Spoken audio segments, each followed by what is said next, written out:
ఒక రాష్ట్ర అసెంబ్లీ తీర్మానం చేసిన బిల్లుని గవర్నర్ గారు పంపించినప్పుడు గవర్నర్ గారు చేయాల్సిన పని ఏంటి? ఒకటి, ఆ బిల్లుని ఆమోదం తెలపాలి. రెండు, ఆ బిల్లుని తిరస్కరించాలి.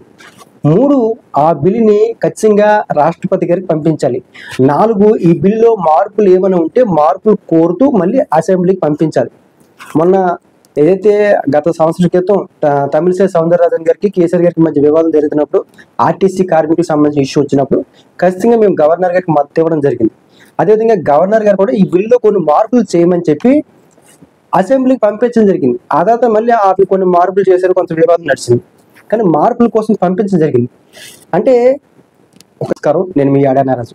సుప్రీంకోర్టుకి అదేవిధంగా భారత రాష్ట్రపతి గారికి జరుగుతున్న వివాదానికి ప్రధాన కారణం ఏంటంటే తమిళనాడు ముఖ్యమంత్రి స్టాలిన్ గారు అదేవిధంగా తమిళనాడు గవర్నర్ గారికి మధ్య జరిగిన ఏదైతే అంశం ఉంటుందో ఆ అంశం సుప్రీంకోర్టుకి వెళ్ళడం జరిగింది.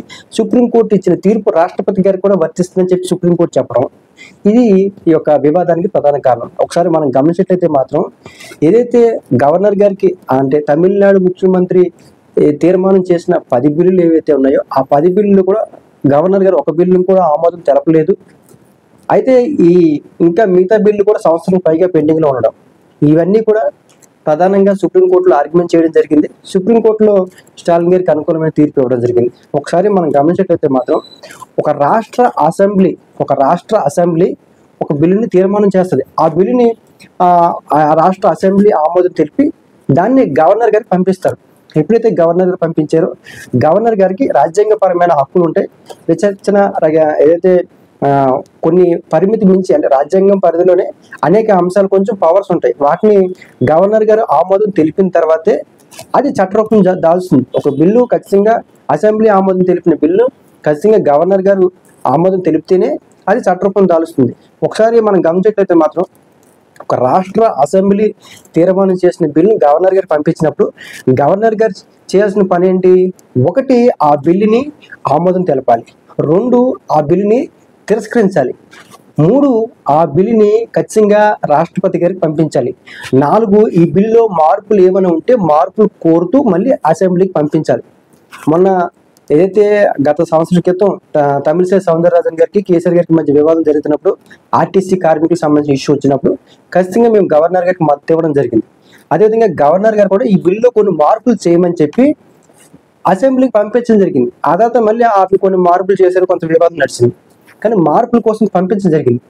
అంటే ఒక చట్టం ఏదైతే అసెంబ్లీ చేసిన తీర్మానం ఏదైతే ఉందో ఏదైనా మార్పు కోసం పంపించవచ్చు, ఆమోదించవచ్చు, తిరస్కరించవచ్చు, లేదా రాష్ట్రపతి గారికి పంపించవచ్చు. కానీ ఇక్కడ ఏమీ చేయకుండా ఈ గవర్నర్ గారికి ఉన్న పరిధులు, గవర్నర్ గారు ఒక బిల్లుని ఏదైతే చేయాల్సిన అంశాలు ఏవైతుంటే ఇది గవర్నర్ గారి యొక్క పరిధులు, గవర్నర్ గారికి ఉన్న పవర్స్, అంటే ఒక బిల్లు అంశం మీద చెప్తున్నాను.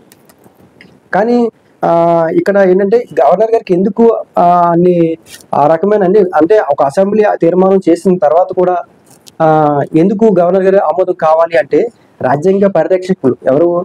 గవర్నర్ గారు, రాష్ట్రపతి గారు రాజ్యాంగాన్ని పరిరక్షిస్తారు.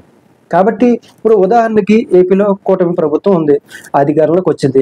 అధికారంలో ఉన్నాం కాబట్టి విశాఖ సముద్రాన్ని అండమాన్ దీవులకి ఇచ్చేస్తున్నామని చెప్పి అసెంబ్లీ తీర్మానం చేశారనుకో, ఆ బిల్లు తీసుకొచ్చి గవర్నర్ గారికి తీసుకొస్తారు. అప్పుడు గవర్నర్ గారు ఏం చెప్తారంటే ఇది ఈ రాష్ట్రానికి కానీ ఈ దేశానికి కానీ ప్రజాస్వామ్యానికి కానీ రాజ్యాంగ స్ఫూర్తికి కానీ ఈ బిల్లు వ్యతిరేకంగా ఉంది.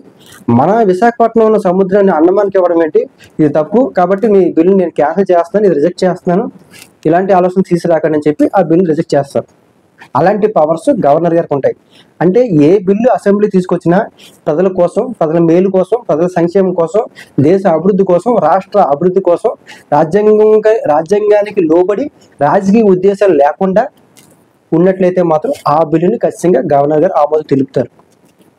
ఏదైనా రాజకీయపరమైన కొన్ని కారణాల వల్ల కొంత పెండింగ్లో పెట్టినా సరే తర్వాత దాన్ని క్లారిఫై చేసి మరి దాన్ని ఆమోదం తెలిపిస్తారు. ఇది గవర్నర్ గారికి ఉన్న పవర్స్. ఏంటంటే అధికారం ఉంది కాబట్టి అసెంబ్లీ ఏం చేసినా దాన్ని ఆమోదం తెలపాలి. అంటే ఒకవేళ అందరూ సిండికేట్ అయ్యి ఏదైనా ఇలాంటి బిల్లు విశాఖ సముద్రాన్ని అండమాన్కి ఇచ్చినట్టు బిల్లు తీసుకొచ్చారనుకో, గవర్నర్ గారు లాంటి వ్యక్తులు లేరనుకో, అప్పుడు ఏమవుతుంది? విశాఖ సముద్రం అండమాన్కి వెళ్ళిపోతుంది. కాబట్టి ఇలాంటి పవర్స్నే రాజ్యాంగం అనేది గవర్నర్కి ఇచ్చారు. ఈ గవర్నర్లు ఎవరైతే ఉన్నారో రాజ్యాంగాన్ని పరిరక్షిస్తారు కాబట్టి అన్ని కోణంలో చూసి దాన్ని పరిశీలించి దాన్ని ఆమోదం తెలుపుతారు. ఒకవేళ వాళ్ళకి ఏదైనా ఇబ్బందికరంగా ఇంకా ఇంకేదైనా లోతుగా పరిశీలించాలన్నప్పుడు రాష్ట్రపతి గారు కూడా పంపిస్తారు అలాంటి బిల్లు. కాబట్టి ఏదైతే ఈ గవర్నర్ గారికి ఉన్న అధికారాలు ఏవైతే ఉన్నాయో ఖచ్చితంగా అధికారాలు రాజ్యాంగం అలాంటివి మంచి కోసం ఉపయోగించారు. మంచి కోసమే గవర్నర్ గారికి పవర్స్ ఇచ్చారు. కానీ వాటిని కావాలని రాజకీయపరమైన ఉద్దేశాలతోటి ఆపుతున్నారు. ఎందుకంటే గవర్నర్ని ఇప్పుడు కేంద్ర ప్రభుత్వమే ఎక్కడైనా నియమిస్తుంది. కాబట్టి ఖచ్చితంగా కేంద్రం చెప్పిన లైన్లోనే గవర్నర్లు వ్యవహరిస్తున్నారు అనే ఏదైతే అంశాలు ఏవైతే ఉన్నాయో ఈ గత 10 సంవత్సరాల నుంచి బాగా వినపడుతుంది. అంతకుముందు నుంచి కూడా ఉంది. దరిదాపులు చాలా కాలం నుంచి ఈ అంశాలు ఉన్నాయి. కాబట్టి ఇలాంటి అంశాలు ఇప్పుడు స్టాలిన్ గారి వ్యవహారంలో బయటపడింది. దేశం మొత్తం కూడా ఈ అంశం మీద ఇది కరెక్ట్ కాదని ఆర్గ్యుమెంట్స్ వినపడుతుంది. రాష్ట్రపతి గారు కూడా ఇది అంశం